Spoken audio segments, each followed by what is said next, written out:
MegaPodTastic. Good morning, MegaPodlings, and happy Valentine's Day. Crazy Joe coming to you on a Thursday, a beautiful Thursday. It's Valentine's Day, and it's Thursday, which means there is a brand new episode of Star Trek Discovery on tonight.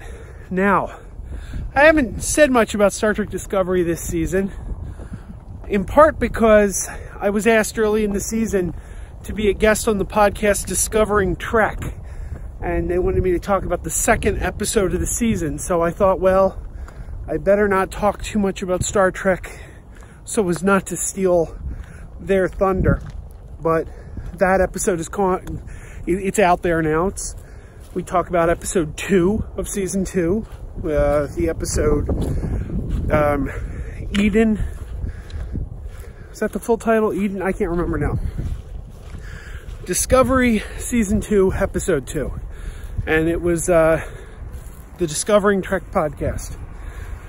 So as not to steal the Discovering Trek guys' thunder, knowing I was going to be on their show, I haven't wanted to talk about Star Trek too much. But tonight, the 5th episode of the season is going to air, and I think it's high time we talk about it. Now, there's been a lot of talk about Star Trek Discovery online lately, and some of it is insane, absolutely crazy. And we got to talk about that. First off, I want to say something about, I see people online who keep saying, well, Discovery is my favorite Star Trek series. It's my absolute favorite. And I see other people say it's their least favorite.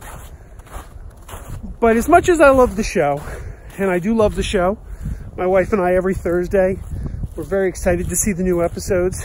We both love it. But as much as I love it, it's hard.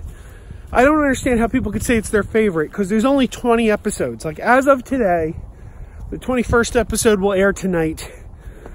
But as of today, only 20 episodes of Discovery have aired. Actually, wait, it's only 19. Tonight's the 20th. There've been 19 episodes. Next Generation has 178. I don't understand how you can compare a TV show that has 19 episodes to a show that has 178. The comparison just doesn't work in my mind. I just don't see how you do that. Next Generation has more than 19 great episodes.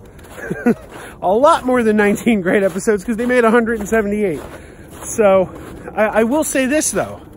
I think Discovery is the most consistent Star Trek series of all time. Of all time. I absolutely believe that. Because I don't think there has been, in 19 episodes, a single bad episode.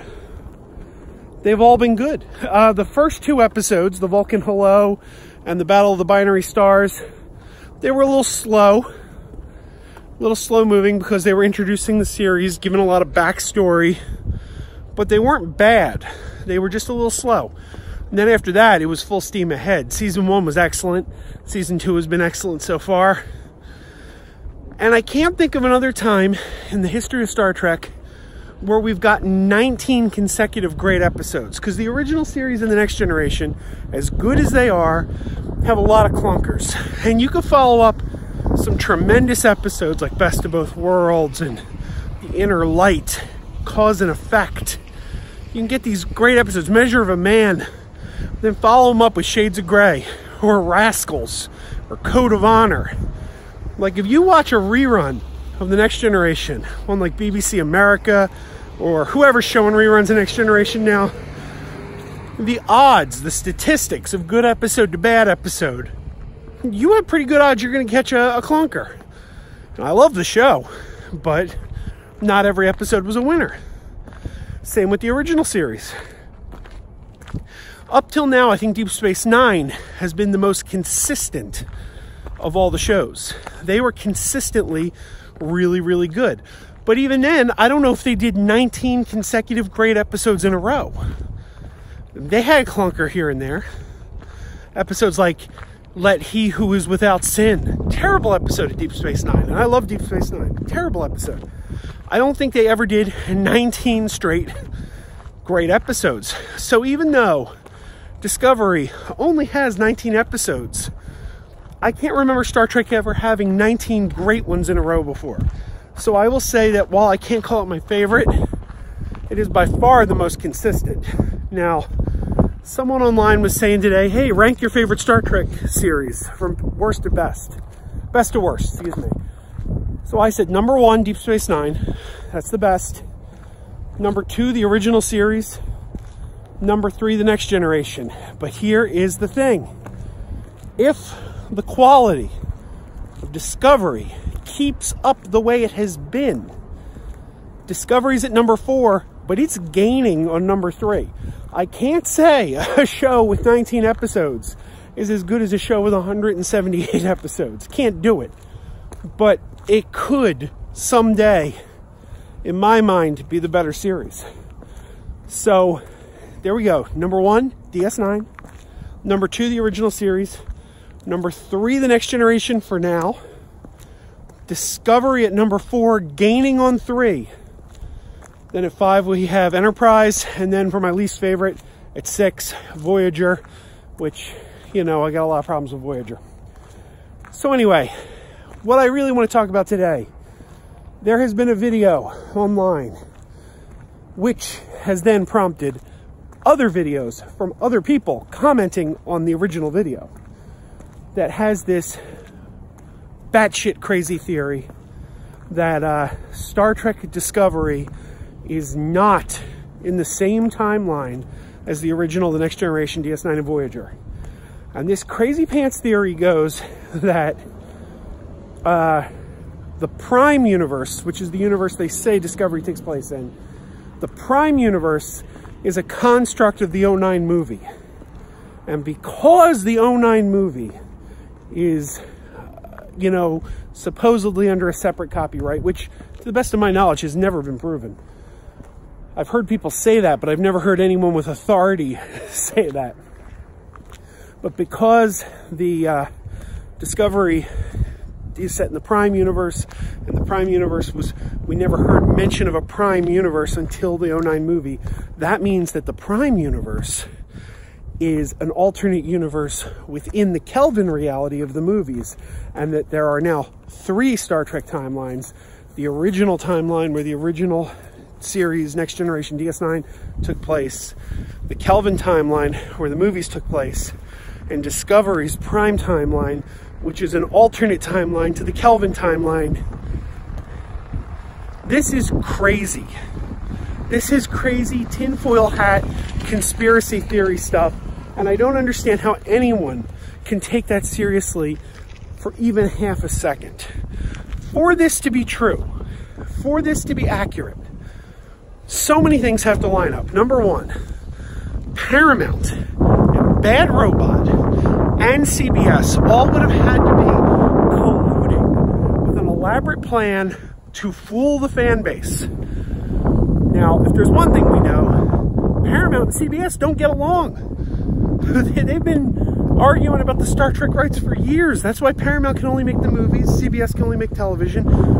They don't get along. They're not one company anymore. J.J. Abrams famously left Star Trek because he couldn't do everything he wanted to do with it. He wanted to do TV set in the Kelvin universe. CBS wouldn't allow it because CBS controlled the TV rights. So he jumped ship, went to Star Wars. Now, for all this to be true, one thing has to be true that is not true. Bad Robot has to be involved in Discovery. And that's what a lot of these people tell you. Well, Bad Robot makes Discovery. Bad Robot, it's made under a copyright to Bad Robot. Bullshit. Bullshit. It's not true. It's total false. Bad Robot has no connection to Star Trek Discovery. They're not connected in any way.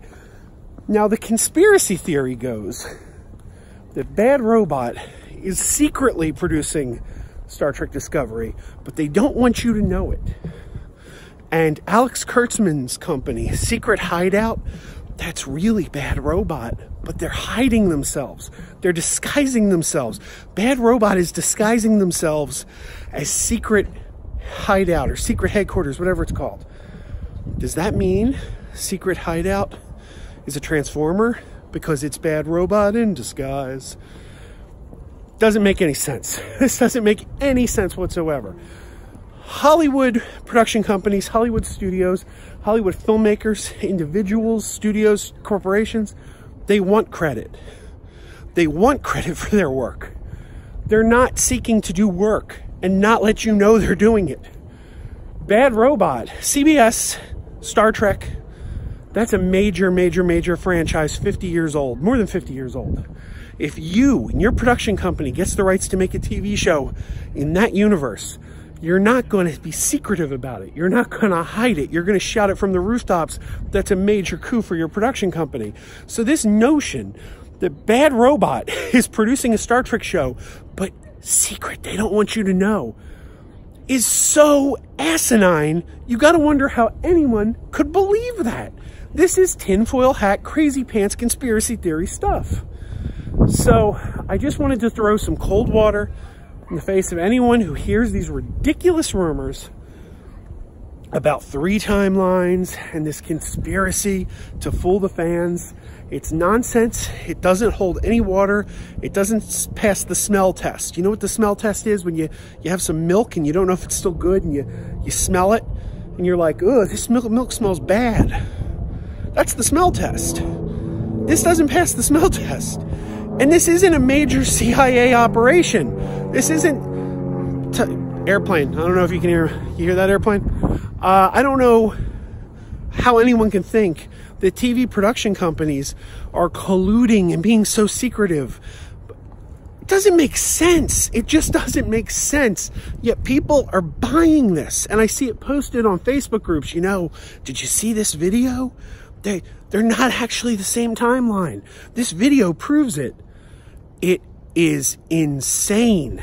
And it's not true. It doesn't make sense. It's not logical.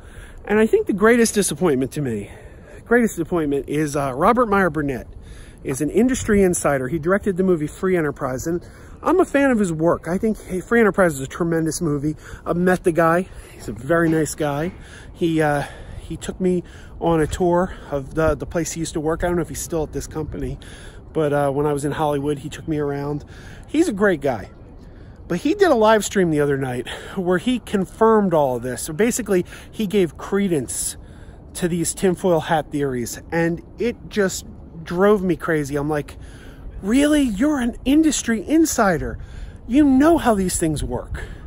How can you lend credence to this? It's nonsense. It's complete. It doesn't pass the smell test. So anyway, there we go. That's my 2 cents. Just wanted to get this out there. If anyone tries to tell you Star Trek Discovery is set in an alternate timeline from the original series in The Next Generation, they're either lying to you, or they are very, very ignorant of the facts. I'll give them the benefit of the doubt. If anyone tells you it's an alternate timeline, let's give them the benefit of the doubt and just say they're misinformed. Let's not say that they're willfully lying to you. Let's just say they're misinformed, but they are misinformed. I also want to remind everyone that when I say this, I'm not invalidating anyone's opinion of the show. If you love the show, great. If you hate the show, that's fair. Show's entertainment, it's subjective. It's subjective. You like what you like. You don't like what you don't like. I already said I never really cared for Voyager too much. That's okay. You're going to like some. You're not going to like some. I'm not invalidating anyone's opinion of the quality of the show. If you don't like it, not saying you're wrong. That's fine. It's your opinion. You're entitled to it. All I'm saying is facts are facts.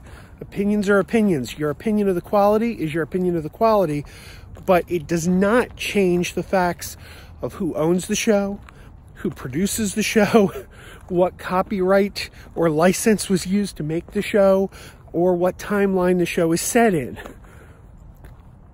Your opinion is independent of that. I always use the example of the Big Bang Theory. I hate the Big Bang Theory. I can't stand it. I'm not a fan of it. But I'd be totally insane if I stood here and tried to tell you the show wasn't a hit. It is. My opinion is it's irrelevant of my opinion. The show is a huge hit for CBS. My opinion doesn't change that. So if you don't like Discovery, that's fair. But that doesn't mean it's not part of the timeline. Just like my not caring for Voyager doesn't mean that it could be separated from the timeline, or quote unquote, it's not canon or it's not real Star Trek. It is. It's real Star Trek, and it's canonical Star Trek that I just happen to not care for. So before anyone comes at me saying I'm like invalidating their opinions or I'm not taking their opinions seriously, that's not the case. I'm just talking facts here. Opinions are opinions, facts are facts. And we just have to know the difference. Keep wearing those pajamas. Keep wearing those pajamas with the plastic feet. Keep wearing those pajamas. Tell everyone you meet. Keep wearing those pajamas with the back door flap. Keep wearing those pajamas. Don't open, it's a trap. Oh no, it's a trap. Some people call them bitches, some people call them jammies. They can come embroidered with big money and no whammies. They can have 100 tiny commander adamas, but no matter how they look, just keep on wearing those pajamas. Keep on wearing those pajamas. Keep wearing those pajamas. And now we're having fun. Keep wearing those pajamas. And now the song is done.